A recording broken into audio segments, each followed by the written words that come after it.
aunque me critiquen de que quiero militarizar el país, voy a seguir insistiendo en que nos deben de ayudar las Fuerzas Armadas en tareas de seguridad pública.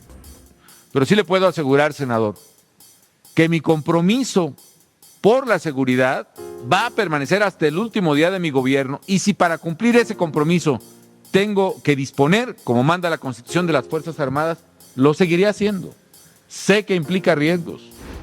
Hoy hay más de un enfrentamiento diario entre las fuerzas federales y los criminales.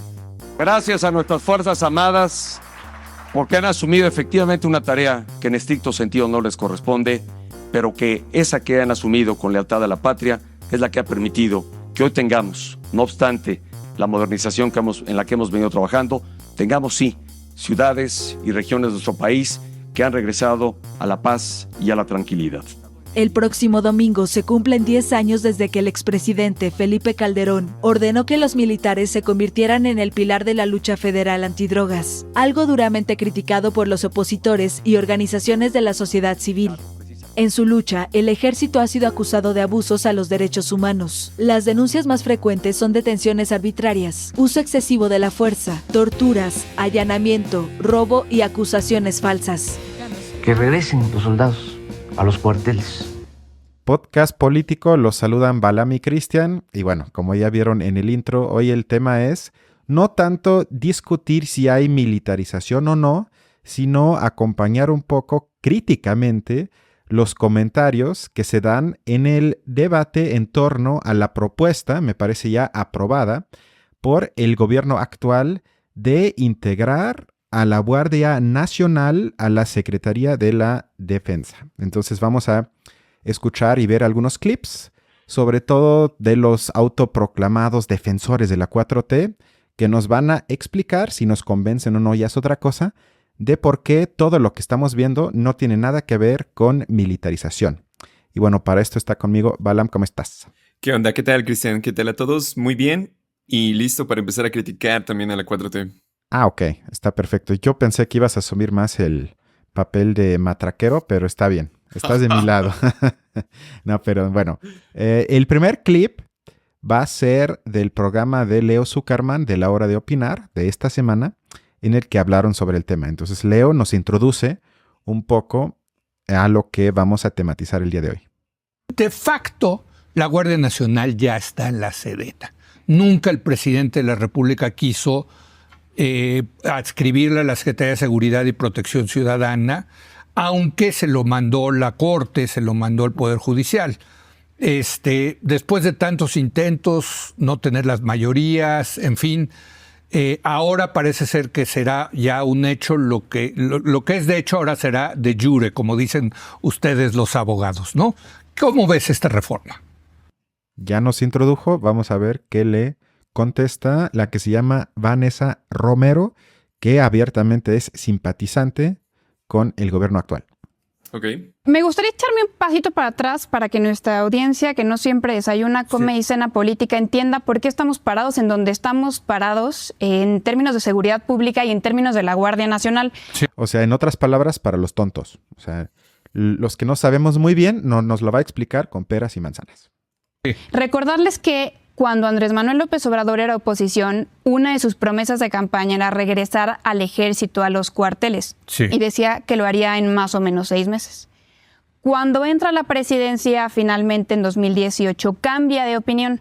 Se da cuenta que las condiciones de seguridad pública en el país no le dan para prometer esa promesa de campaña. Se da básicamente cuenta de 2 cosas. Primero, que la Policía Federal no tenía ni la calidad ni la capacidad requerida para hacer frente a la situación de seguridad. Tenía alrededor de 37,000 elementos. Sí. Y por otro lado, que si regresaba, como había prometido, el ejército a los cuarteles, pues iba a dejar en una situación de absoluta indefensión a la mayoría de la población. Bueno, yo no sé cómo lo veas tú, pero lo que acabamos de oír, desde mi punto de vista, es el principio TINA, inaugurado y creado por Margaret Thatcher. There is no alternative. No hay alternativa. Lo que se hace, se tiene que hacer, porque de lo contrario, los mexicanos estaríamos indefensos ante el crimen. ¿O cómo lo interpretas tú? Me parece que sí, de alguna manera.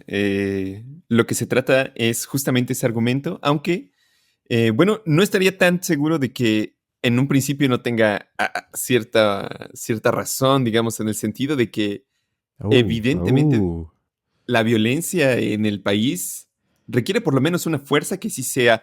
Por ejemplo, yo recuerdo que Lorenzo Meyer ha tratado ese tema y ha mencionado hace años, ahora no sé muy Ajá. bien cuál sea su análisis, pero recuerdo que lo que él decía era, bueno, lo que pasa es que en realidad la mayoría de las instituciones mexicanas tienen, digamos, altos grados de corrupción y la Policía Federal era de las más corruptas de todas. Incluso el ejército también en cierto punto, pero el ejército era hasta cierta medida la única institución en la que podía todavía más o menos confiar para poder tener como, pues es la capacidad de todos los estados, ¿no? Que hasta cierto punto debería de ser o es imponer un monopolio de la violencia en un territorio en específico, ¿no? Que tengan que controlarlo y gestionarlo.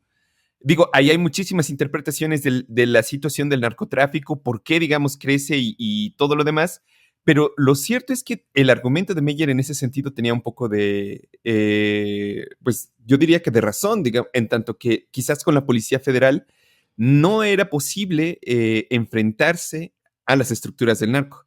Ahora, la pregunta sería, ¿realmente se quiso enfrentar a las estructuras del narco? Porque yo creo que lo que se decía desde antes, incluso que se le criticaba a Calderón, que era de hecho parte de sus planes, pero que nunca se llegó a realizar, es la formación de una nueva policía federal que no fuera corrupta, justamente. Que creo que ahí sí es donde prácticamente falló. O sea, no, eso sí no lo vemos en lo absoluto. Más bien lo que vemos es una fuerza paramilitar, que sería la Guardia Nacional, que se creó para tener como control por lo menos de una institución castrense de ese estilo, que ahora se está acercando muchísimo más al ejército. Eso es cierto. Bueno, primero te voy a tratar de contestar yo y luego de igual manera te va a contestar el AMLO de hace 10 años para que te prepares. Primero yo, si lo que dices es cierto, lo voy a tomar por cierto, tendría yo que asumir que entonces el problema principal en la fallida estrategia del combate al llamado crimen organizado es la corrupción. Es decir, que hay que asumir que las policías, por lo menos en gran parte, se han corrompido, es decir, que hay una especie de colusión, si no es que ya unión, entre trabajadores del Estado, que supuestamente están para el orden público, y el crimen, es decir, que ya no hay forma de esa manera de mejorar por lo menos un poco la situación de inseguridad en México. Ya desde ahí yo tendría ciertas dudas, porque primero yo no creo que la gente necesariamente pida que los que velen por el orden público no sean corruptos. Ya ni siquiera se habla de eso, sino a mí hasta muchos me han dicho que les gustaba más el PRI del siglo XX porque era tan hábil a la hora de corromper a todo mundo, que eso por lo menos llevaba a cierta paz pública para la mayoría de la gente. Es decir, que también hay una, por lo menos, imaginación de pensar que tal vez por la colusión entre crimen y Estado, por lo menos puedo mitigar el impacto para la gente que no estamos dentro de esas dos esferas.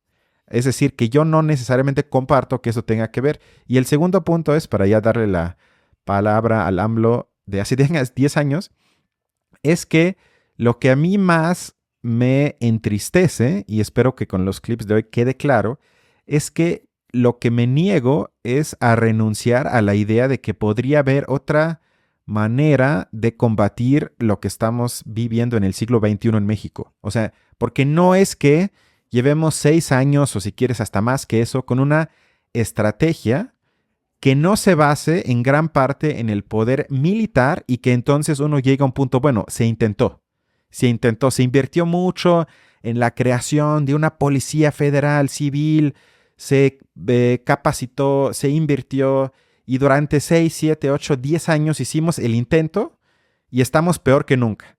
Si hubiésemos llegado a ese punto, yo también diría, bueno, quizás aquí sí el fin justifica los medios, pero como no estamos en ese punto y la estrategia de AMLO básicamente para mí es una continuación de facto de lo que hizo Calderón y Peña, Por lo tanto, también yo me niego a decir que no hay de otra, porque no hemos intentado de otra.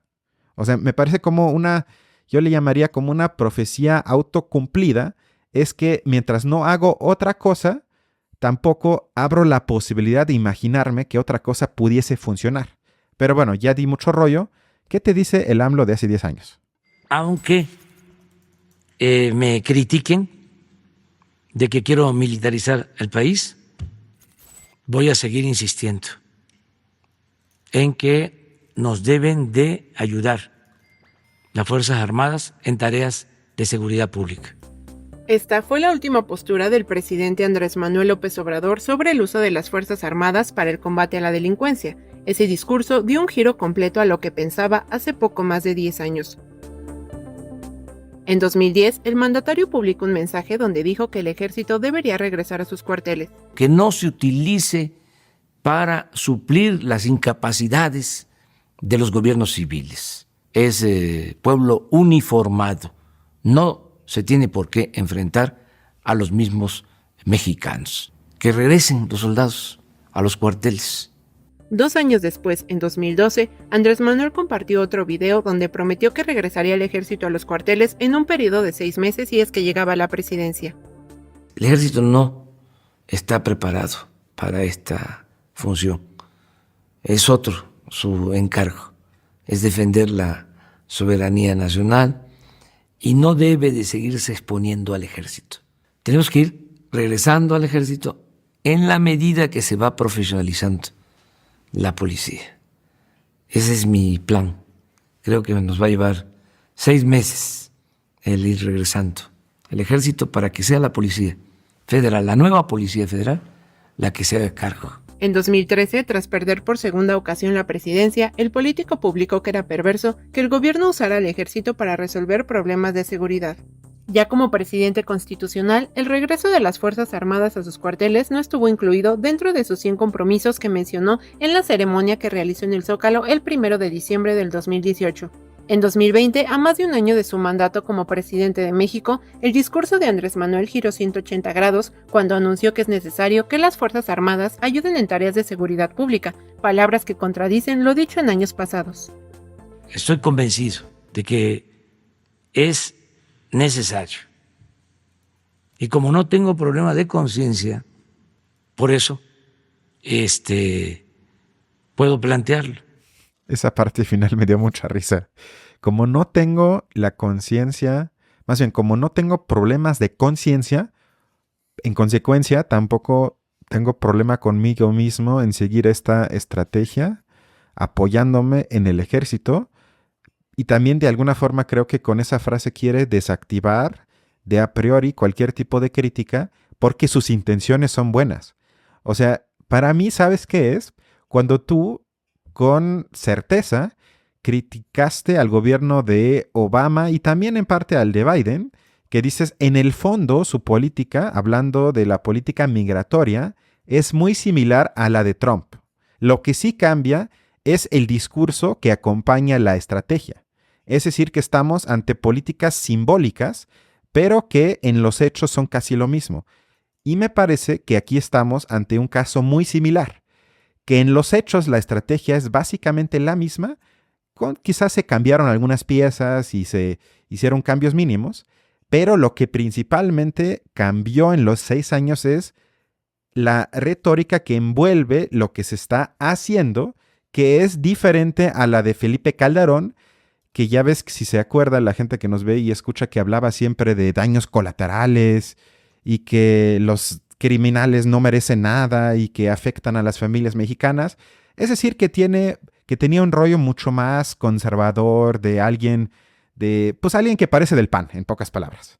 Mientras que AMLO lo cambió a algo que creo que él llamaría humanismo a la mexicana, que le pide que las mamás de los criminales hablen con ellos y que por favor no lo hagan así y que todos nos tenemos que amar. O sea, que parece más bien la misa de domingo en una iglesia, pero eso es lo que cambió. Pero en el fondo la estrategia y por ende también el número de muertos, etcétera, para mí es básicamente lo mismo. O sea, estoy totalmente de acuerdo. Creo que muchísimas de las políticas se sigue sosteniendo igual. O sea, terminamos el sexenio y por lo menos en el tema de seguridad no se pudo resolver. O sea, los muertos son casi lo mismo, un poquito menos, pero prácticamente sí es una masacre de mexicanos todos los días. O sea, es realmente una situación muy, muy difícil. Y digamos, yo lo que me pregunto es por qué cambió Andrés Manuel también de alguna manera. O sea, en primer lugar, me cuestiono eso. O sea, porque no pareciera ser tan... O sea, antes tenía argumentos. Y después como que ya nada más es el por favor créanme, ¿no? No hay de otra, Pero, amigos. ajá, o sea, pero digamos, recuerdo que también en este caso, el análisis de Lorenzo Meyer era de que justamente que cuando él llegó al gobierno se dio cuenta de que la situación era muchísimo peor de lo que se había imaginado, o de lo que podría haber, de lo que se pudo haber imaginado.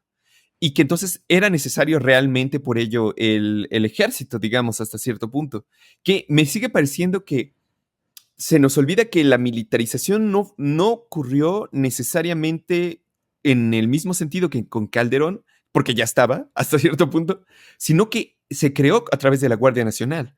O sea que sí fue como una unidad paramilitar distinta a lo, digamos, por lo menos en eso la estrategia sí fue distinto a lo de gobiernos pasados. Pero, bueno, excepto de la superpolicía de Calderón, que al final nunca se logró, realmente nunca se pudo lograr, pero sí que por lo menos, si bien cambia su narrativa, mucha gente le sigue creyendo, en gran medida también porque con Calderón, digamos, era claro, o por lo menos ahora ya se sabe, que sí había un apoyo, si no bien de él, por lo menos sí podemos aseverarlo a ciencia cierta de sus más, pues de su secretario de seguridad, por lo menos. O sea, que ellos específicamente apoyaron a un cártel en una guerra que se enfrentó contra otros. O sea, que ellos no intentaron en ningún momento realmente acabar o utilizar al ejército para acabar con los narcotraficantes, sino de que lo ocuparon para apoyar a un lado. Digamos que en ese sentido también se parece un poco al PRI, porque el PRI, como tú lo dijiste, y como en general se hace el análisis, como que lograba una especie de control general del narcotráfico, que efectivamente les permitía existir, pero con, digamos, lugares muy, muy consolidados, muy específicos, pero sí fue con Calderón que eso de alguna manera detonó y explotó sin control absoluto. Entonces, yo creo que por eso mucha gente a lo mejor sí le cree a AMLO, porque por lo menos él no tiene esas pruebas de conexión con el narcotráfico. Y que además, de nuevo, se hace a través de la Guardia Nacional, que termina siendo militar también, pero como una especie de célula militar que tiene control directo, del cual tiene control directo Andrés Manuel.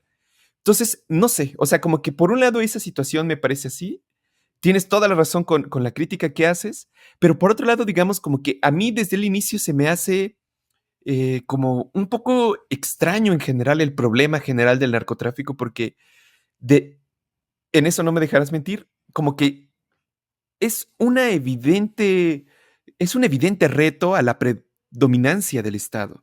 Y el Estado en todos los lugares en el mundo trata de imponerse en términos de violencia en sus territorios. Incluso los estados africanos que tienen ahorita grandes problemas, lo hacen justamente porque son grupos que quieren pelearse el dominio del Estado y tener el control militar absoluto, ¿no?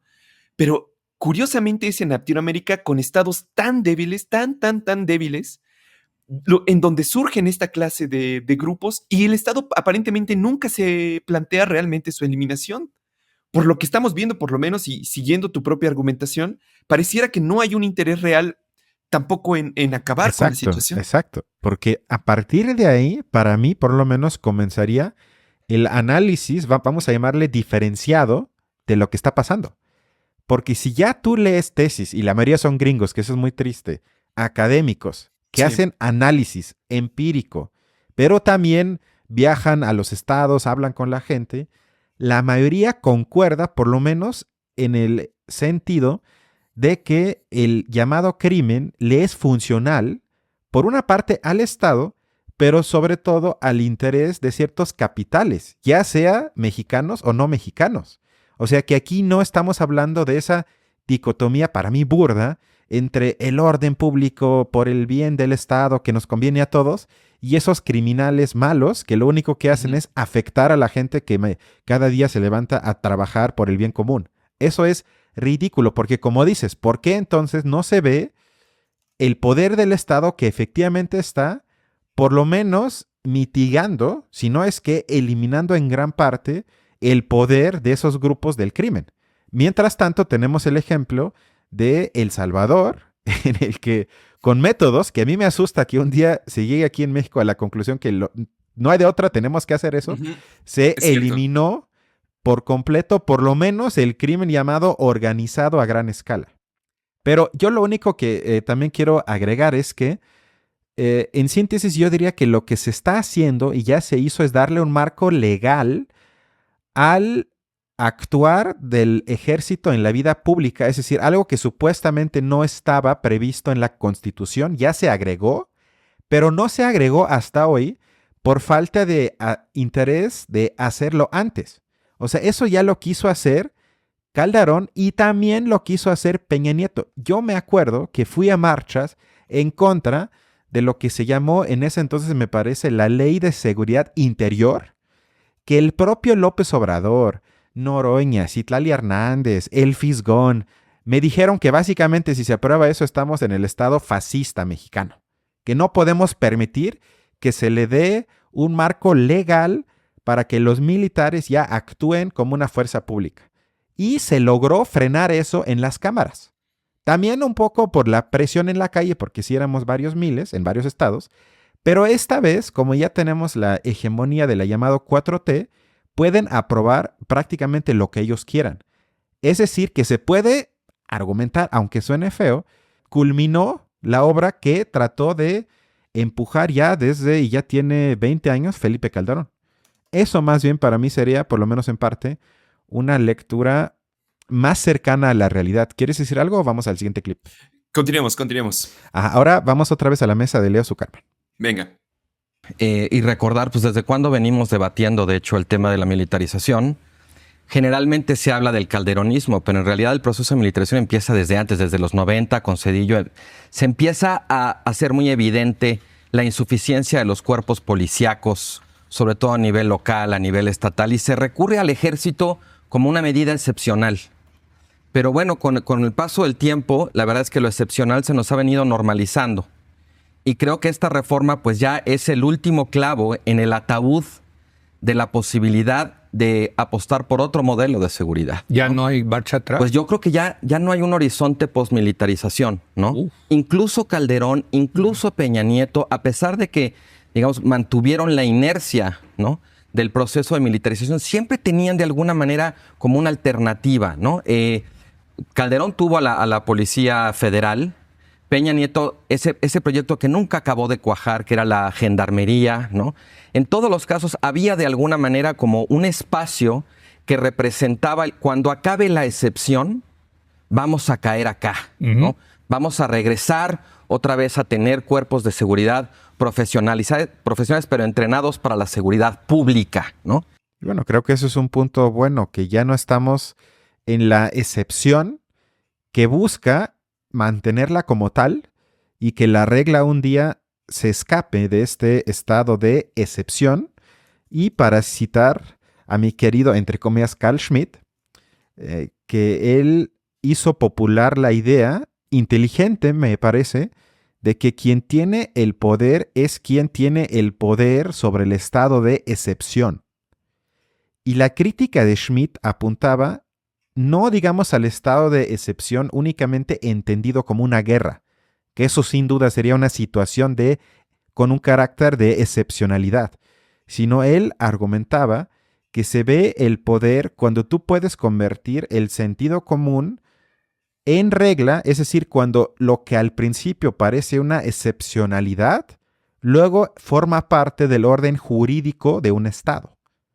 Esa me parece una semilla muy importante de esa idea de Schmitt. Y no, bueno, esto parece un ejemplo de libro de texto. O sea, como algo que al principio la población en su mayoría veía por lo menos escéptico, ahora ya se asumió, no hay de otra, se aprobó, y entonces algo que fue excepcional ya se convirtió en algo legal y una regla. Yo creo que tienes toda la razón cuando criticas esa parte. O sea, realmente creo que la falta de alternativas y de un horizonte post-militarización, como le dicen, se ha perdido prácticamente. O sea, incluso Calderón tenía la idea de que por lo menos la policía tenía que ser el resultado final después de que entrasen las Fuerzas Armadas en acción, ¿no? Pero es verdad. Incluso yo creo que al principio del gobierno de Obrador hubo como un intento de hacerlo un poco más distinto cuando, no sé si te acuerdas que estaba la unidad de inteligencia financiera y ellos, digamos que sí, por lo menos cuando entró ese güey, la cantidad de dinero que se lograba detener ilegal era enorme. Y para mí eso es una de las estrategias justamente que mejor se deben utilizar, porque no importa mucho que mates a las cabezas de los cárteles si los recursos que tienen detrás siguen ahí puestos, porque siempre va a poder haber alguien que sustituya al que se queda detrás, ¿no? Entonces, realmente creo que por ahí hay un problema tremendo de perder la visión de que es posible ya un horizonte sin militares, sino que la Guardia Nacional ahora es de alguna manera un poco lo que tenemos. Y bueno, que hasta cierto punto, como lo dijimos también al principio, pareciera depender de que, bueno, por lo menos ahorita Obrador sabemos que no está loco y no va a mandar esos cuerpos militares contra los partidos opositores o lo que tú quieras, pero ¿qué quita que alguna vez llegue alguien que sí lo haga y que tenga esas capacidades, o incluso en la misma estructura de los cuerpos militares, de dónde salieron los Zetas, por ejemplo, sino de la estructura militar misma? Entonces, realmente sí el peligro es tremendo. Y es de alguna manera lo que nos lleva la cuestión del estado de excepción, como lo habías comentado. Esto es algo que creo que se repite no solo en México, sino en general en América Latina. Nuestro caso es particularmente complicado por la violencia, pero veamos, por ejemplo, Ecuador. Ecuador lleva meses en estado de excepción también, y es un estado que vemos cosas incluso similares, porque también comienza un proceso de militarización que no existía en la época de Correa. O también en ciertos momentos Bolivia, cuando ha habido estos golpes de violencia, ¿no? Ahí es violencia política de sus propios camaradas políticos, pero ahí hay violencia directa. Y también el estado de excepción constantemente se llama, ¿no? Y eso me recuerda, digamos, a lo que decía Agamben un poco, de que para él el estado de excepción se podía comparar, por así decirlo, con los campos de concentración nazis, porque justamente es un lugar o territorio donde el poder soberano decide sobre la vida y la muerte prácticamente fuera del orden legal. Un estado de excepción detiene la legalidad en sí misma, ¿no? Los derechos son suspendidos. Entonces, realmente creo que eso es un problema muy grave, que no estoy seguro de que ellos mismos lo vean tan claro. O sea, que incluso yo diría que para ellos es más bien el ejército la solución más directa y efectiva de todas, porque dicen, pues ya, de una, con las armas directo, ¿no? La idea de una estrategia de defensa o en términos financieros, de cortar, digamos, la capacidad del narco de reclutar gente, dándole más oportunidades a la gente, pareciera estar pues prácticamente perdida más allá del discurso. Es totalmente cierto. Sí, eso es un buen punto, eso de las finanzas, porque eso aplica para el mercado de drogas, pero también todavía me parece aún peor en el mercado de armas. Que estamos aquí ante el bloque de la OTAN de Occidente que lucha por la libertad, la democracia, en contra del terrorismo de grupos como la Hamas y todo. Si bien discursivamente yo lo compartiría, en los hechos, los países que más venden armas son todos casi de la OTAN.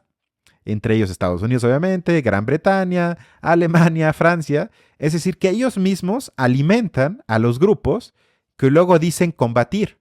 Y como dices, si fuese en serio, una manera mucho más eficaz y además sin que mates a nadie, sería cortar la venta de armas. Ahí todavía sería más fácil. O sea, ahí ni siquiera tendrías que analizar flujos de dinero, sino simplemente prohíbes que haya industria armamentística en tu país y con eso creo que harías una aportación a la llamada lucha antiterrorista mucho más grande que todas las invasiones en favor de la libertad en toda la historia de la humanidad. Y en el caso de las... Perdón, ahorita que mencionaste eso rapidísimo, ¿y qué opinas, por ejemplo, de que lo que se hizo fue más bien demandar a la Sociedad Nacional del Rifle estadounidense? O sea, como que en primer momento eso es también aceptar que yo no tengo control absoluto de eso, sino que mi vecino del norte de alguna manera me vende eso a fuerzas y yo no lo puedo evitar. Y entonces como que se recurre a los tribunales estadounidenses, pero ¿cómo lo ves? O sea, realmente no hay mucho más, pero sí es más que lo que se ha hecho por lo menos antes.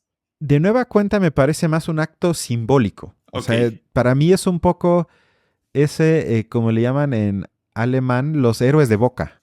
Ok. O sea, que digamos, sabes que la gente te va a aplaudir por lo que acabas de expresar, por eso eres héroe de boca, pero ya al mismo tiempo sabes de antemano que no hay posibilidad de que se haga cosa alguna sobre tu propia exigencia, digamos. O sea, por eso es como héroe de boca, que no se trata de verdaderamente de usar, y el que quiso implementar un poco eso, y creo que lo hubiese hecho, fue Ebrard, que hablaba de que como México se debería de aprovechar el reacomodo geopolítico en el sentido de que China está muy ganosa, digamos, de invertir en muchos países, entre ellos obviamente México, porque somos una economía grande, de las 15 más importantes en el mundo.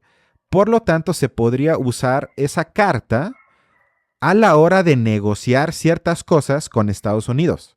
O sea, como decir, ok, o sea, nosotros sí dependemos de ustedes, etcétera, pero aquí tenemos las ofertas chinas que nos dan a cambio que no aceptamos la inversión china en México. Nada más para dar un ejemplo. Y de esa manera creo que podrías llegar a ciertas cosas. Sin embargo, yo también diría que eso siempre también se tiene que incluir con el problema que me parece mucho más grave, que la demanda en Estados Unidos es la que también en gran parte empuja el flujo de drogas que atraviesan México. O sea, ¿por qué tanta demanda en Estados Unidos? Yo tengo muchas hipótesis, pero eso sería tema para otro podcast. Pero también ¿por qué nunca AMLO habló de la profunda crisis que hay en Estados Unidos y en muchos otros países que lleva a que cada vez más personas vean como sentido en la vida consumir drogas? O sea, porque eso, digamos, sería otra parte de una raíz que desde mi punto de vista casi no se toca, que es sí la venta de armas, pero también si la demanda se caería o por lo menos sustantivamente fuera menos, pues entonces también el narcotráfico tendría mucho menos poder, mucho menos influencia en tantas partes. ¿Por qué? Porque vende tanto, pues por la demanda que hay. Y la demanda existe, pues no porque la gente esté feliz y porque todos estén bien, por lo menos desde mi punto de vista. Es totalmente cierto lo que dices. O sea, yo creo que, pero fíjate, es yo creo que el punto central, o sea, toda discusión sobre el problema del narcotráfico hasta cierto punto tiene que llegar a eso. O sea, de que por un lado es funcional a los estados, hay algo que ocurre. Porque, a ver, Estados Unidos va a destruir grupos armados terroristas que supuestamente tienen armas a Medio Oriente, pero fuertes, digamos, por lo menos los narcotraficantes más poderosos del mundo que están en su frontera sur, un país súper débil que nunca podría, digamos, como detener a Estados Unidos si quisiera entrar y erradicarlos al día siguiente. O sea, podría hacerlo y no lo hace, justamente porque sabe, como tú lo dices, que existe un fuerte componente también de ganancias, de beneficios que se obtiene de todo ese mercado. Porque de alguna manera, o sea, los narcotraficantes, como lo hemos dicho, no son más que empresarios realmente, ¿no? Y que son empresarios ilegales, pero en cuanto se legaliza, se vuelven empresarios normales y continúan con su flujo de mercancías. O sea, de alguna manera ellos intentan hacer eso, no intentan, como en otros estados, rivalizar con el Estado en términos de poder. O sea, no lo intentan. Ha habido momentos que han sido espectaculares, pero nunca tampoco de ellos es su interés entrar al gobierno y dirigirlo todo, o sí dirigirlo, pero es para los negocios, no por un interés, digamos, político, como ocurre en otras partes. Uh-huh. Pero como lo decías, digamos, también en la cuestión de las drogas, es un proceso que es muy complejo, diría yo, porque tiene que ver mucho con el proceso de modernización que hubo sobre todo en los países desarrollados como Estados Unidos, cuando descubrieron, digamos, la sintetización de las drogas, explotó el mercado en gran medida justamente porque ya antes había una gran cantidad de personas, por ejemplo, solitarias, individualizadas, que vivían en trabajos súper horribles, que vivían épocas muy difíciles y entonces se volvieron fácilmente adictos a esa clase de de drogas, ¿no? Hay videos, digo, yo no soy experto en eso, ni digo que eso sea científico necesariamente, pero hay videos, por ejemplo, o estudios que tratan como de ligar incluso el propio gobierno de Estados Unidos con los plantíos de opio en Afganistán, en Vietnam y en muchos otros lados, de los cuales, digamos, ellos se beneficiaban para poder, pues introducían esas drogas de alguna manera a Estados Unidos, ¿no? Incluso está documentado cómo ellos mismos metieron la cocaína, por ejemplo, para desarmar a grupos como los Panteras Negras, que justamente, digamos, los miembros se volvían adictos y ya no iban a poder hacer jamás una cuestión política. Entonces, ciertamente, digamos, se benefician mucho de las drogas, pero también es todo ese proceso de modernización. El mercado no es México. Nosotros somos nada más productores y de paso. Pero el mercado fuerte es Estados Unidos, ¿no? Y ya ni siquiera es la marihuana necesariamente. Pueden ser ahora otro tipo de drogas muchísimo más duras, pero que en algún momento vendían también los propias farmacéuticas. Bueno, o sea, sí, tienes toda la razón cuando dices que en realidad se trata de una cuestión funcional a los dos estados, por lo menos, que hay en este sentido. Sí, o sea, yo creo que ya para ir al siguiente punto, que hasta se podría construir un argumento diciendo que el consumo de drogas apacigua en gran parte de la gente, vamos a llamarle desfavorecida de Estados Unidos, pero no nada más ahí, cualquier potencial de subversión. O sea, eso yo no sé qué pasaría si de un día para otro se cortaría de tajo el flujo de drogas y la gente adicta se quedaría sin acceso. Bueno, yo creo que la famosa gobernabilidad se vería fuertemente afectada. Como experimento me encantaría, pero como dices, yo creo que entender ese carácter funcional y no verlo como algo externo que afecta, sino que forma ya parte integral, es un buen punto. Vamos otra vez a la mesa del... Nada más, ese experimento sí existe, porque cuando, por ejemplo, los vietnamitas del norte ganaron la guerra contra los estadounidenses, todos los plantíos de opio que tenían ahí, de repente se cortó como ese suministro, por así decirlo. Y entonces hubo como una especie de, justamente lo acabas de decir, o sea, ¿cómo se dice cuando? Síndrome de abstinencia masivo. O sea, de ciudades enteras con gente que ya de la noche a la mañana ya no tenía para heroína, por ejemplo. Y que fueron, digo, no he estudiado las repercusiones que tuvo, pero sí ha pasado. Y ha pasado justamente cuando acaban a veces guerras donde cortan totalmente suministros, como por ejemplo Afganistán cuando llegaron los talibanes en el 2000. Eso sí lo hicieron, que ellos tenían una gran producción para poder llegar en ese momento, pero cuando llegaron la prohibieron. Y entonces, de nuevo, hubo como momentos de digamos, es que no recuerdo cuál es el término concreto, pero de abstinencia generalizada en la sociedad estadounidense o europea incluso. Pero continuemos, sí. Mira, eso es un punto interesante, que ahí el problema sería que no son todas las drogas, que nada más fueron, digamos, drogas focalizadas, si bien, por lo que dices, las más populares, entre comillas. Sí. Pero sí creo que para mucha gente, y cada vez más, por más triste que sea, eso sería, pues hay que decirlo literal, el fin de sus vidas. Vamos ahora a la, como ya dije, otra vez mesa de Leo Zuckerman, en la que tu querida tía Violeta Vázquez va a hacer magia lingüística. Escuchemos. A mí me gustaría, primero que nada, quitar de la discusión la palabra militarización por dos razones. A ver. Primero, porque es una palabra que tiene una evidente carga negativa. O sea, cualquier militarización es algo que ya sabemos que está mal. Ajá. Y por otro lado, tampoco tiene una definición precisa. Ok.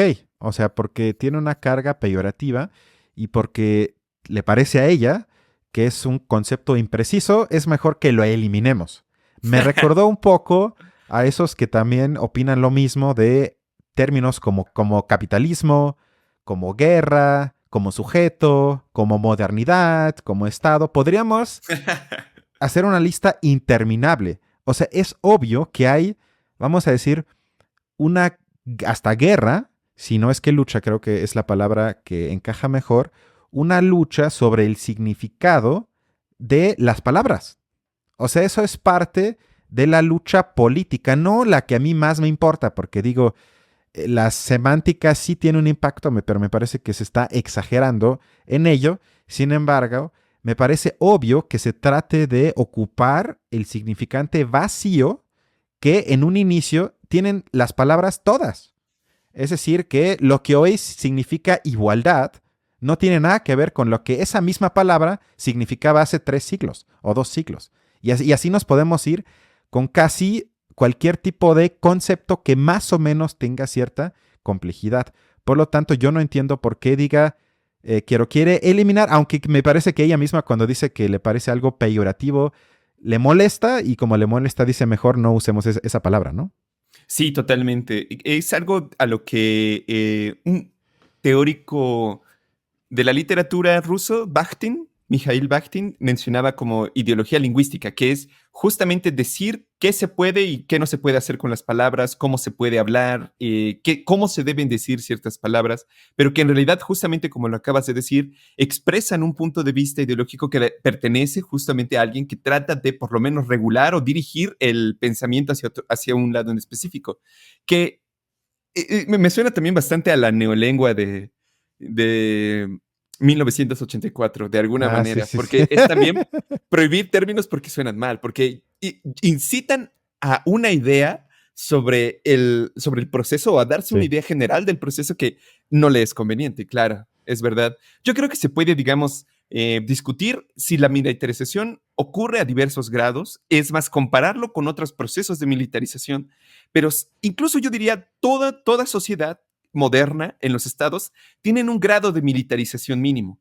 Pero como tú lo acabas de decir, de eso a decir que no existe o que no se hable así, sí es completamente ideológico. No, claro, pues ella podría argumentar por qué algo sí le parece militarización y por qué otra cosa, en este caso, lo que hizo AMLO no. O sea, eso sería como ella tendría que decir, esto es militarización. Y por lo tanto, lo que pasa hoy en México no lo es, pero no decir con este truco de magia, no usemos esa palabra y el problema quedó resuelto.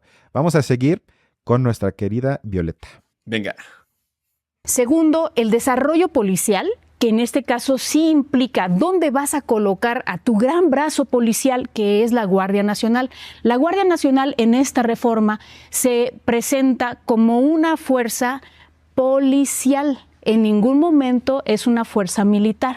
Es una fuerza adscrita a la Secretaría de la Defensa Nacional, pero esto es importantísimo, con formación policial para acciones de seguridad pública. Entonces no se ha renunciado.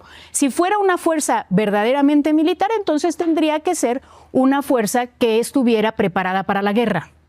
Y no lo es una fuerza que va a estar preparada para la seguridad pública con disciplina militar, eso es verdad, pero no con formación militar, sino con disciplina militar. Esa parte final me encantó, con disciplina militar, ¿ok?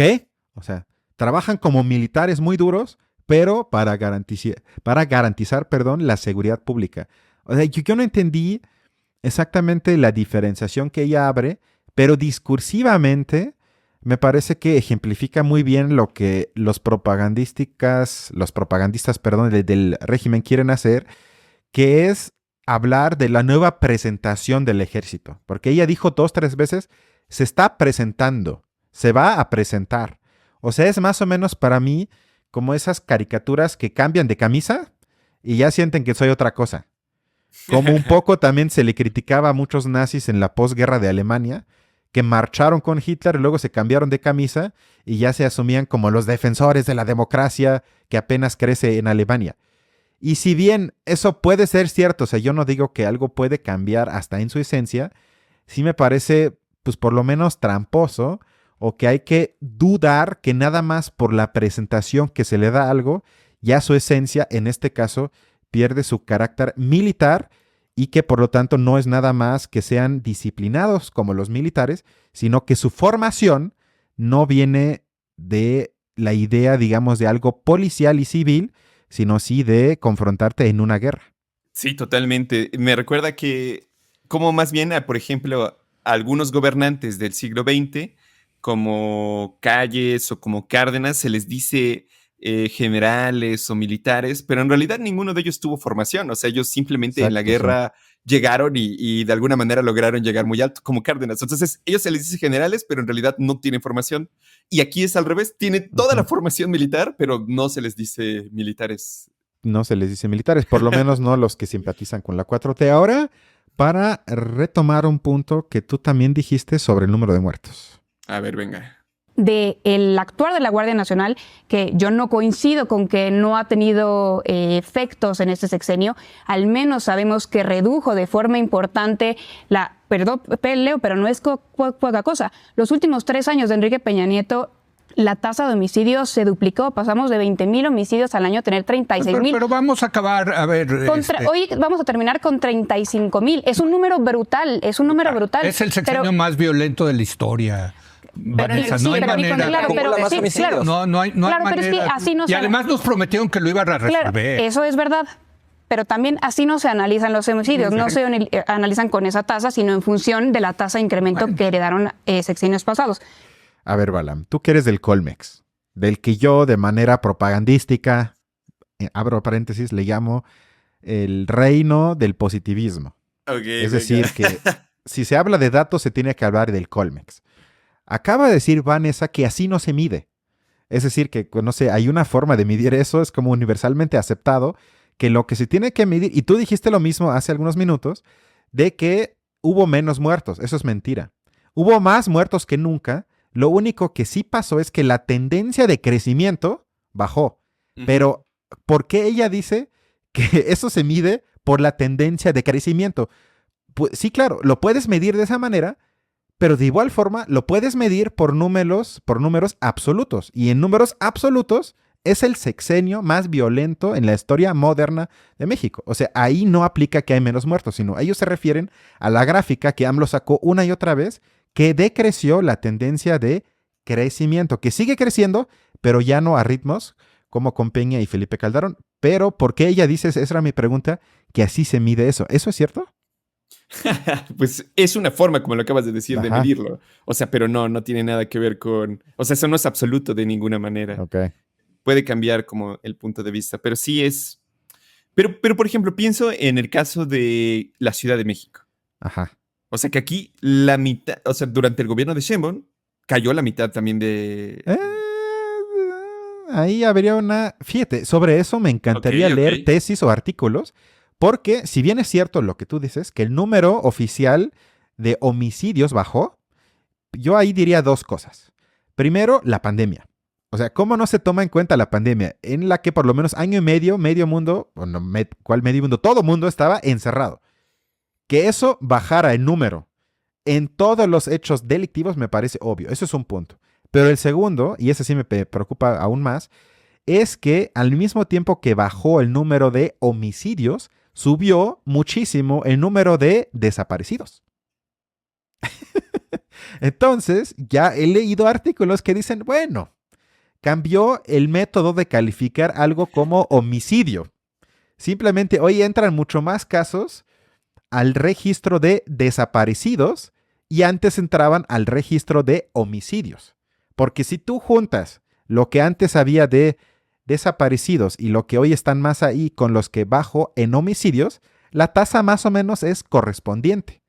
O sea, yo no digo que eso sea, que no haya una causalidad entre esos 2 números. A mí no me consta. Sin embargo, sí me parece tramposo cuando se hable de los éxitos de Sheinbaum en la capital, no mencionar, bueno, ¿cómo podemos explicar que por lo menos alguien me diga por qué subió tanto el número de gente desaparecida? Ok. Digo, yo creo que se puede ver un poco más detalladamente en otro lado. Pero sí, claro. Efectivamente, sí. Tienes toda la razón. O sea, a mí, digamos, lo que me preocupa es que incluso suponiendo que tuviese razón Sheinbaum, y a lo mejor no es el 50%, pon tú, que sea el 30%, 20%, pero aún así, ella finalmente está apoyando a un policía para la Ciudad de México. O sea, bueno, cierto. Sigue siendo como la misma visión de necesitamos una mano dura, ¿no? Como un poco esa es la idea a veces de la derecha también. O sea, me recuerdo ahorita a Bolsonaro, que Bolsonaro lo de que decía es de una, o sea, tenemos que sacar aquí a la policía, acabar a esa gente. Díaz Ordaz me recuerda también un poco, que veladamente aquí, pero si uno lo analiza, se encuentra detrás la idea justamente de que pues la seguridad y la violencia directa es la solución rápida y efectiva. Y es la mejor, ¿no? Que realmente eso abre una gran cantidad de problemas, que yo diría que el más peligroso, por lo menos, como lo habíamos mencionado, es que si bien puede que no se ocupe necesariamente ahorita para oprimir a la gente, sino quién sabe qué estarán haciendo. O sea, no sé si se repetirá algo estilo Calderón, en el que más bien estén tratando ahora de apoyar a otro grupo del cártel. O sea, no sé muy bien cuáles sean como las actividades del ejército. Si asumimos que realmente no intentan acabar con ellos, pues ¿qué hacen, no? Pero bueno, independientemente de eso, el problema es que en algún momento la gente se va a cansar. Bueno, ya la gente está súper cansada. Basta con que haya un agente político que logre canalizar toda esa frustración hacia una solución todavía más tipo Milei, por ejemplo. Y entonces todo el aparato militar que creases perfectamente puede ser utilizado para oprimir, para perseguir a la gente, a la disidencia política, y que en un estado tan débil como México, donde a veces pareciera que somos democracia, pero a veces que estamos regresando, a mí se me hace súper peligroso también. Sí, eso es un buen punto, porque justamente como dices que gente como Bolsonaro, como Trump, como Milei, entre otros, cuando gente como izquierda, como tú y yo, dice, no, pero es que el problema es la gente pobre, la miseria en la sociedad, los salarios, se burlan de uno. Dicen eso que tiene que ver, lo que hace falta es mano duro, orden, y luego ya vemos lo demás. Y lo que hace Morena, y como dices, también pasa en otros países, o sea, creo que Boric ahorita tiene discursivamente un abordaje por lo menos semejante. Entre otros, Lula también está llegando a un punto en el que ya la llamada izquierda, por lo menos en temas de seguridad, se parece extremadamente a la derecha. Que ahí otra vez estamos en lo que dije al inicio. Aparentemente en el principio Tina, no hay alternativa. Y en la política siempre hay alternativa. Cuando te dicen eso, es que ideológicamente te quieren embarrar o aparentar que no hay de otra, pero en política siempre hay de otra. Si quieres, seguimos con Violeta Vázquez. Y otra de las razones es también una cuestión, digamos, pues de soberanía. Este es el espíritu de la ley, que lo crean ustedes o no, algunos estarán de acuerdo o no. En el sentido justamente de que bajo esta adscripción son menos cooptables, ¿no? Okay. Pues ya sea por intereses extranjeros o intereses del crimen organizado, que no son los intereses del Estado, ¿no? ¿What? O sea, a ver si entendí bien. Nos irá mejor porque la soberanía se encuentra más protegida por el cuerpo de la Guardia Nacional y es menos probable que se afecten los intereses del Estado. Si te fijas, eso reduce para mí casi a un absurdo la complejidad que tú y yo abrimos hace algunos instantes de decir, ¿y qué tal que algunos intereses de algunas partes del Estado están representados, coludidos, unidos, como le quieren llamar, con el llamado crimen? Y que hacer esa separación entre el interés del Estado y el interés de gente que está fuera del Estado, ya desde ahí está el error. Pero ahí esa mística de los rollos de la 4T, de soberanía, y luego hasta habla del espíritu de la ley. Bueno, yo pensé que estaba leyendo a Montesquieu o que estaba hablando del espíritu de las leyes, que yo no entiendo porque tienen una mística que únicamente puedes ver si te abres al corazón de la 4T. Mejor cállate, Violeta, ya estoy harto. ¿Quieres decir algo? No, continuemos con la siguiente. Ahora va a estar muy difícil porque puede que haya gente que nos escuche que simpatice con la 4T y vamos ahorita a vamos a escuchar 3 minutos y medio a una de las figuras más odiadas por el oficialismo, que es Denise Dresser, que estuvo con Carmen Aristegui, y como le pongo ahí en el título, Denise Dresser, por más triste que es, porque tampoco me parece una gran analista ni nada, pero esos 3 minutos y medio, para mí, representan lo que la izquierda debería de expresar ante lo que estamos viendo en temas de seguridad de la 4T. Primero, me parece fascinante que quienes se dicen pensadores de izquierda encuentren tantos elementos para justificar la militarización que ha resultado tan negativa para el país. Creo que hay que llamar a las cosas por su nombre. Esta transformación se ha convertido en una militarización que debería llamarse Sedena SADCB, porque las Fuerzas Armadas han ido controlando ahora no solo la Guardia Civil, sino puntos neurálgicos de la economía, de la gobernabilidad, y esta reforma, en lugar de fortalecer el control civil sobre militares que llevan 6 años gobernándose solos, les da más latitud, más protección. Vemos al Estado deliberadamente vistiéndose de verde olivo y produciendo consecuencias que van a ser perdurables y preocupantes, que van a trascender este sexenio. Porque una vez que se empodera y se enriquece a militares como se está haciendo, es muy difícil regresarlos a los cuarteles, quitarles negocios, cancelarles contratos, recortarles presupuesto. Llegaron para quedarse y tan es así que ahora se busca el traslado de la Guardia Nacional a la Sedena, y entiendo por qué Amnistía Internacional lo llama inconstitucional, porque esa reforma del 2019, y quienes estuvimos ahí presentes en el Congreso, impulsamos y empujamos el quinto transitorio precisamente para que no se perpetuara la presencia militar en las calles durante más de 5 años. Y por cierto, les recuerdo, esta fue una promesa de Andrés Manuel López Obrador en la campaña del 2018.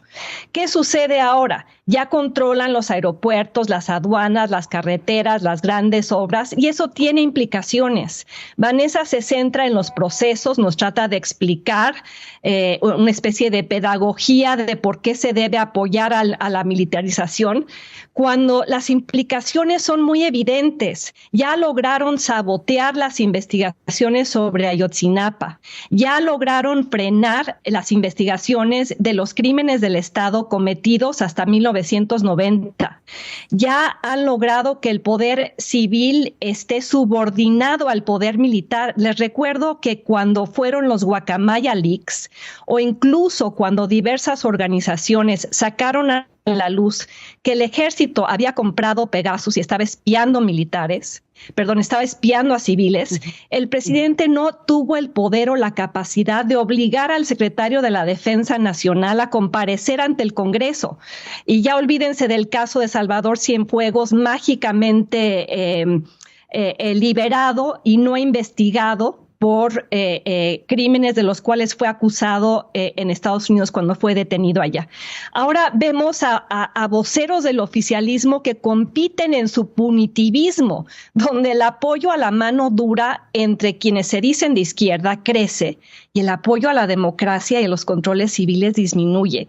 Recordemos, ahora que escucho a Vanessa, es como si escuchara a muchos calderonistas. Calderón comenzó y justificó la militarización. Peña Nieto intentó legalizarla con la Ley de Seguridad Interior, que por cierto, la izquierda se opuso en su momento. Y López Obrador logró que ahora se aplauda y se vuelva galopante. No tengo nada más que agregar. Resumió literal todos los puntos que yo siento que si te asumes por lo menos mínimamente de izquierda, tienes que tomar en cuenta y tienen que estar presentes en la discusión pública sobre este tema.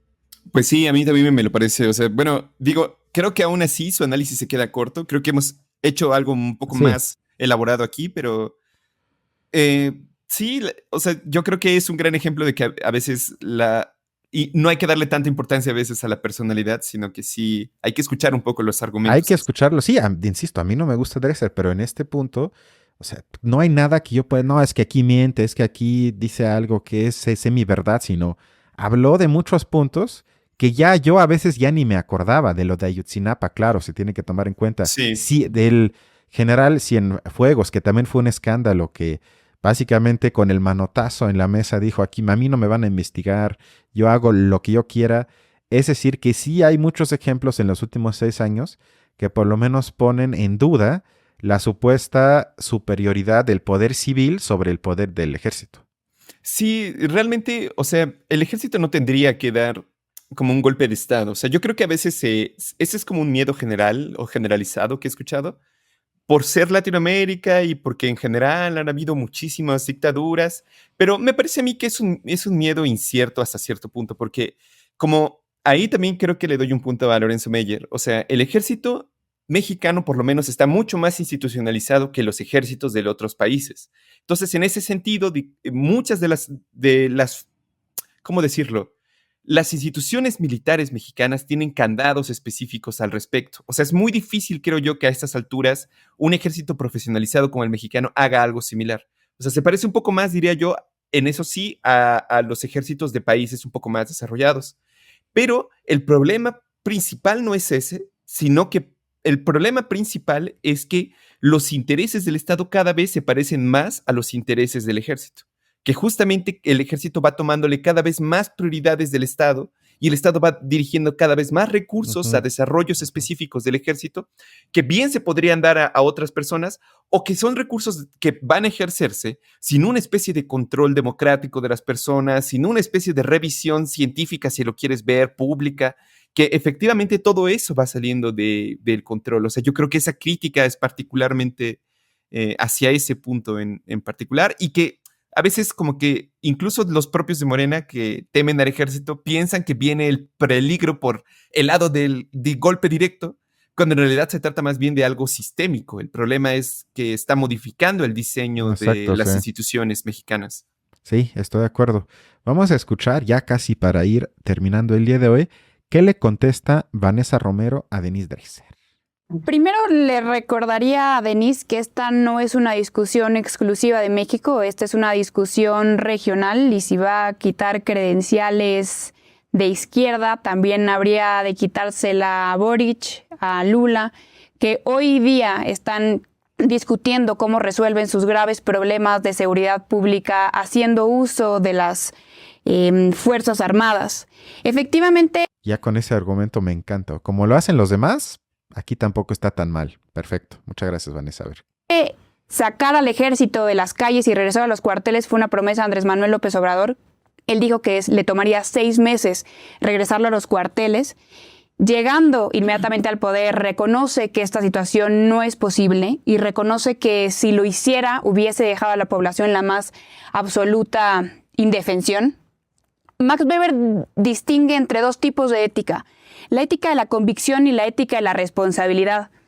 Nosotros como analistas, aquí en la Ciudad de México, desde nuestro sofá, podemos ser fácilmente impolutos, éticamente intachables, congruentes. Lo que le toca hacer a Andrés Manuel López Obrador y en general a los políticos, a los gobernantes, es seguir la ética de la responsabilidad.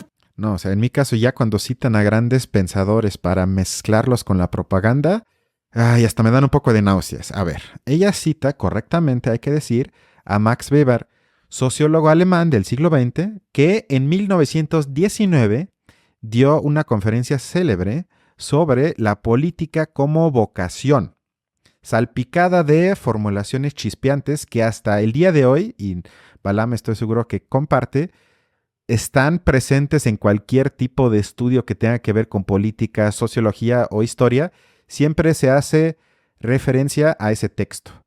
Entonces, si bien es cierto que ahí Weber habla de esos tipos ideales, o sea que existen teóricamente, pero en la práctica nunca son tal cual nada más eso, sino siempre es algo más, pero digamos, lo más importante es que se le olvida, desde mi punto de vista, que Weber en la parte final de ese texto habla de que una no excluye a la otra, sino que una vez que hizo su construcción de los tipos ideales, es decir, que por un lado tenemos a la ética de la convicción, que quiere decir que únicamente te apoyas por tus ideales, el idealismo absoluto, y por el otro lado la contraparte como tipo ideal, la ética de la responsabilidad, es decir, que estés guiado por lo que se conoce hoy más como el realismo absoluto, el pragmatismo. Entonces, esos 2 extremos, como tipos ideales, dice Weber al final de ese texto, yo no sé si Vanessa no lo leyó o lo que sea, dice, ya en la práctica de los políticos no se excluyen, sino en uno siempre está la otra. Por lo tanto, la dicotomía que ella abre es falsa, ni siquiera hablando nada más del texto de Weber. Y la parte que a mí más me indigna y asusta es que Weber ahí habla de los políticos. De los políticos. No de supuestos analistas que salen en cadena nacional que deben de, o deberían por lo menos, de analizar el accionar de los políticos.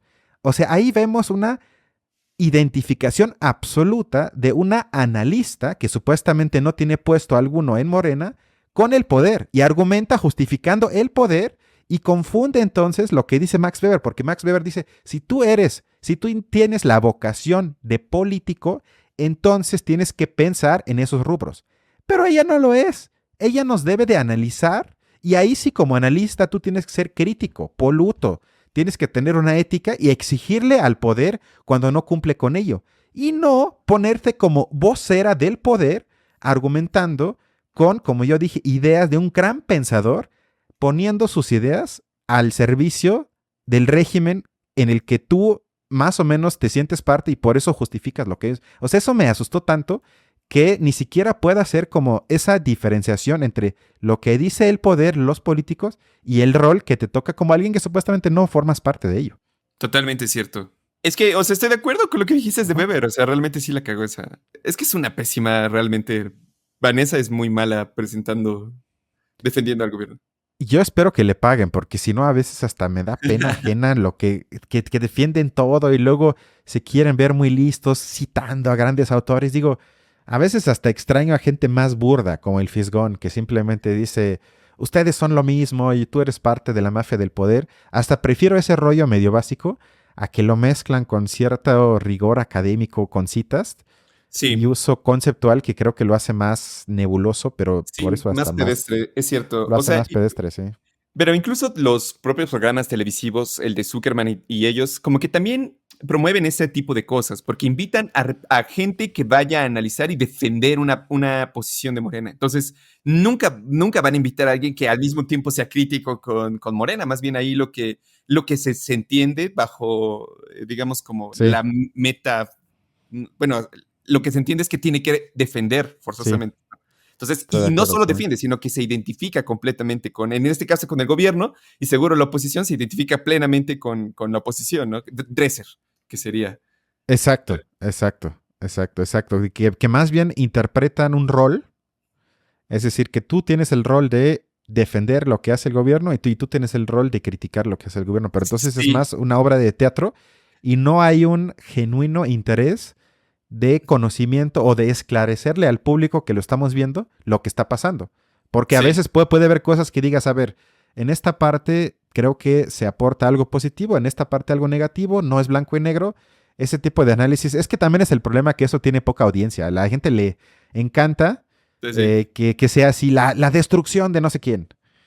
Queda exhibido no sé quién y eso tiene clics, vistas y al fin de cuentas estamos hablando de una empresa privada. ¿Te parece ahora sí que vayamos al último clip? Venga.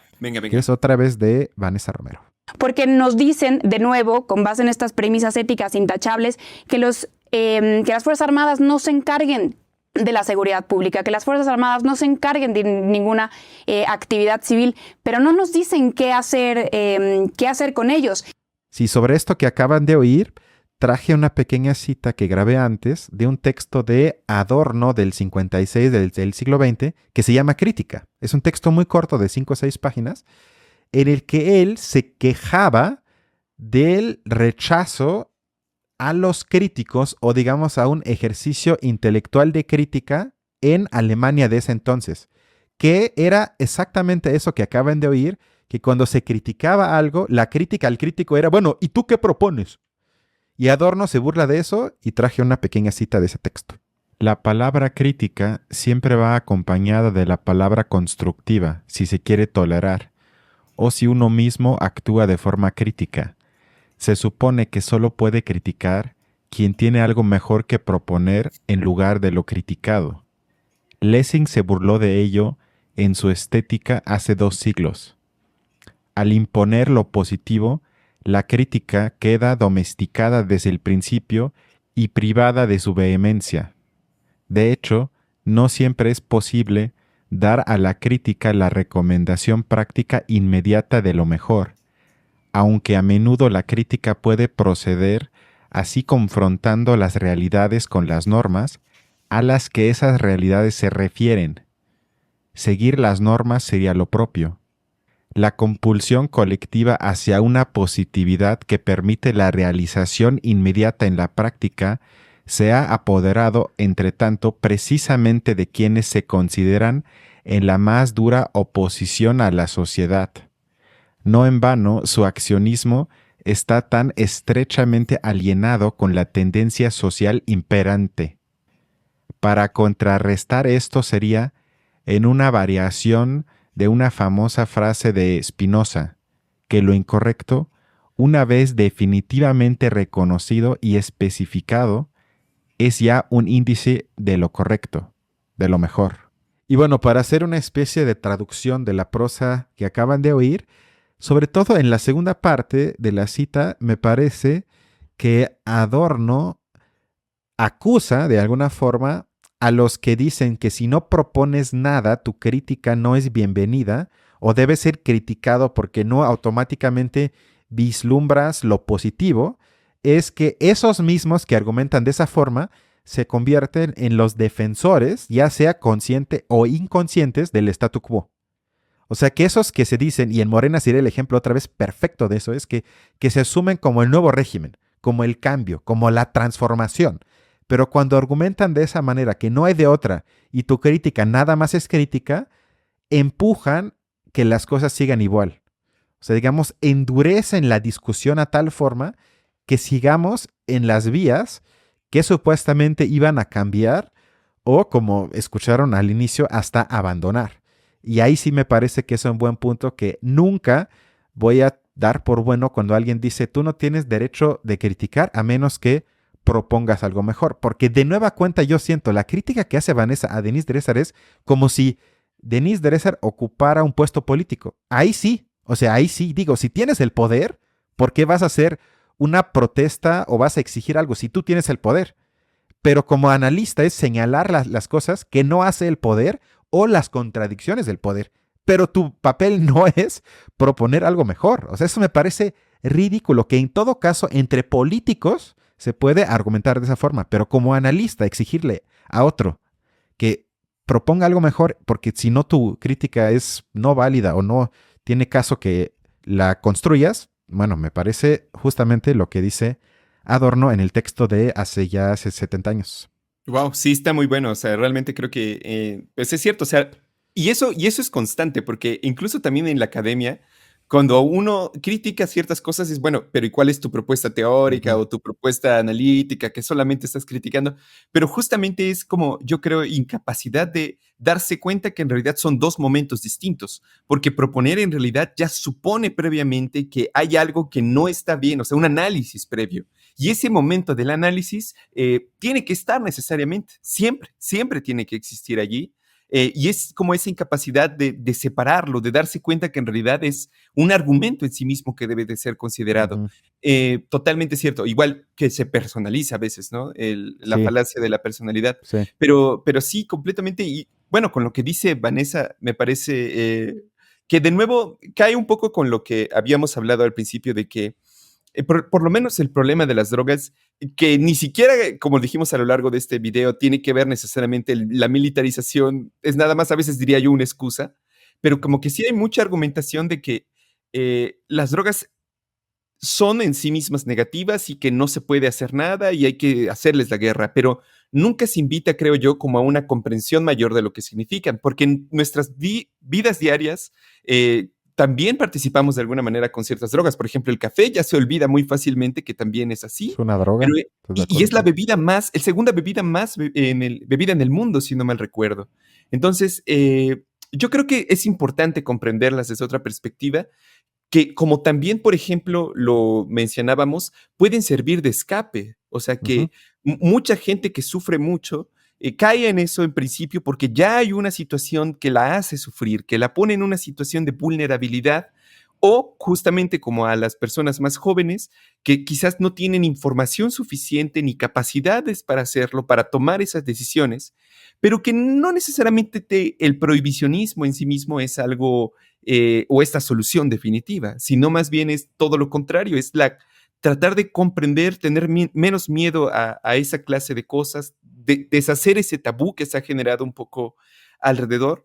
Y yo diría, incluso hasta los liberales tienen en ese sentido un poco más de razón, porque un liberal profundo lo que diría es, pues que se formalice el mercado. O sea, si tú quieres como detener a las drogas, pues formalízalas, porque así recuperas dinero, digamos, a través de los impuestos. Tienes control de quienes producen. Puedes, digamos, vigilar la cuestión de los precios. Puedes darle atención a la gente, digamos, que lo necesite. Recuerdo que se mencionaba que en la Ciudad de México, cuando estaba Cárdenas, me parece, era presidente y había un control, digamos, en la ciudad, que en ese momento era así, ¿no? El presidente tenía directo control de la Ciudad de México. Sí. Entonces, recuerdo que lo que él propuso en su momento, cuando ya existía un problema de drogas, no al nivel que tenemos hoy en día, pero en la Ciudad de México había una mujer que era como la narcotraficante principal y que en algún momento, digamos, para poder detener ese proceso y evitar que siguiera creciendo, lo que hizo Cárdenas fue legalizarlo. O sea, legalizó la marihuana, formalizó, digamos, puntos de venta y hizo que el gobierno de la ciudad fuera el que dirigía esos centros de compra-venta y además ofreció clínicas, por ejemplo, de rehabilitación a la gente que ya simplemente no podía estar sin la droga hasta cierto punto. Bueno, es ser una respuesta muy racional, pero creo yo que duró muy poco tiempo antes de que Estados Unidos le dijo, no, eso tiene que salir y se olvidó y ya, ese se perdió. Pero creo que incluso en estados como Finlandia y Noruega hay un acercamiento a ese problema de manera similar. O sea, que no es necesariamente el punitivismo de te voy a castigar, sino, bueno, comprendo que tienes un problema y que pues hay que tratarte, no como enfermo, no como criminal hasta cierto punto. Pero bueno, ese es un problema muy grande. En el Estoy de acuerdo, sí, no, y ya también digo, bueno, si tenemos tantos países en los que las armas son legales, si legalizamos armas, ¿por qué no legalizamos las drogas?